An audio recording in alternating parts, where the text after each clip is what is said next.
09 du 28 mai 2024 portant nomination des vice-premiers ministres, des ministres d'État, des ministres délégués et des vice-ministres. Vu l'ordonnance numéro 22/002 du 7 janvier 2022 portant organisation et fonctionnement du gouvernement, modalités de collaboration entre le président de la République et le gouvernement, ainsi qu'entre les membres du gouvernement, vu l'ordonnance numéro 22/003 du 7 janvier 2022 fixant les attributions des ministères, spécialement en son article 1er, littéra B.24, relatif au ministère de l'Enseignement supérieur et universitaire, considérant les calendriers académiques contenus dans l'instruction académique numéro 025/MNB/BLB/2023 du 13 novembre, je déclare ouverte l'année académique 2024-2025 sur toute l'étendue du territoire de la République démocratique du Congo. La place de management est transversale. C'est comme un éléphant entouré de 20 aveugles.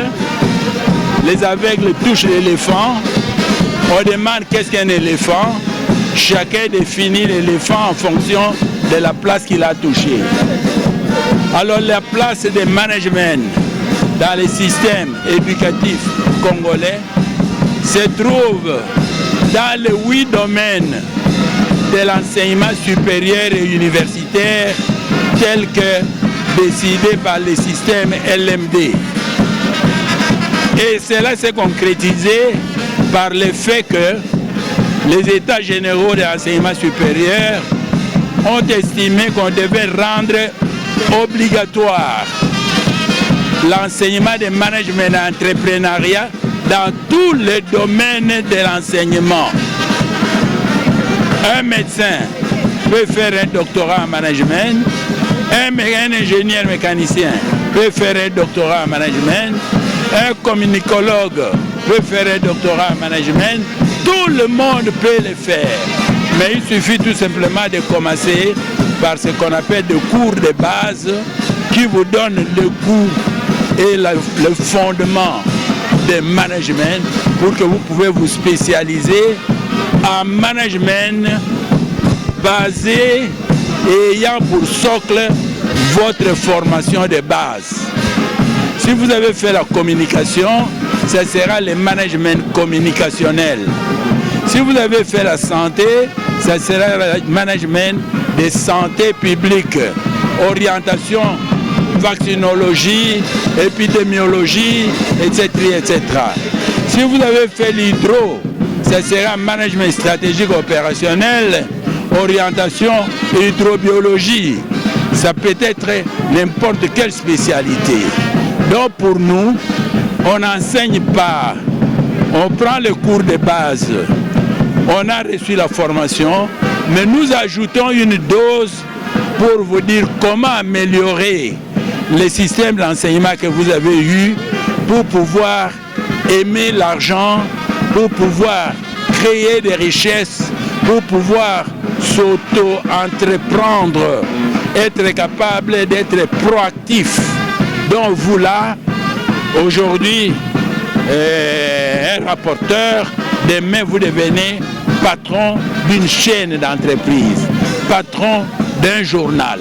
Comment il faut le devenir? C'est ça le management. Alors l'apport de management dans tout ce qui se réalise.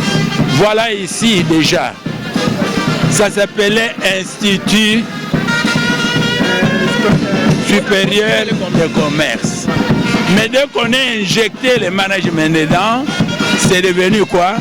Un remerciement et aussi un mot de félicitations à son Excellence Madame la Ministre de l'Enseignement supérieur et universitaire qui, malgré les difficultés qu'il y a dans le secteur, et l'accompagner dans cette réforme, dans ces réformes qu'elle est en train d'entreprendre dans le secteur de l'enseignement supérieur et universitaire. effectivement, vous voyez que Madame la ministre a gagné les paris, parce que là, nous allons recommencer maintenant l'année nouvelle, enfin l'année académique avec de nouvelles bases, avec un nouveau calendrier que nous devons tous respecter. Ok, et c'est là toujours dans le cadre de la vision du chef de l'État, Félix Antoine Tshisekedi. Un mot d'encouragement aux étudiants qui débutent l'année 2024. Bon, pour les étudiants qui débutent l'année 2024, on dit souvent que c'est en forgeant qu'on devient forgeron. Ok, on apprend à l'école, mais on s'instruit soi-même. C'est tout ce que je peux dire pour l'instant. Donc, vous avez tout compris. Merci beaucoup.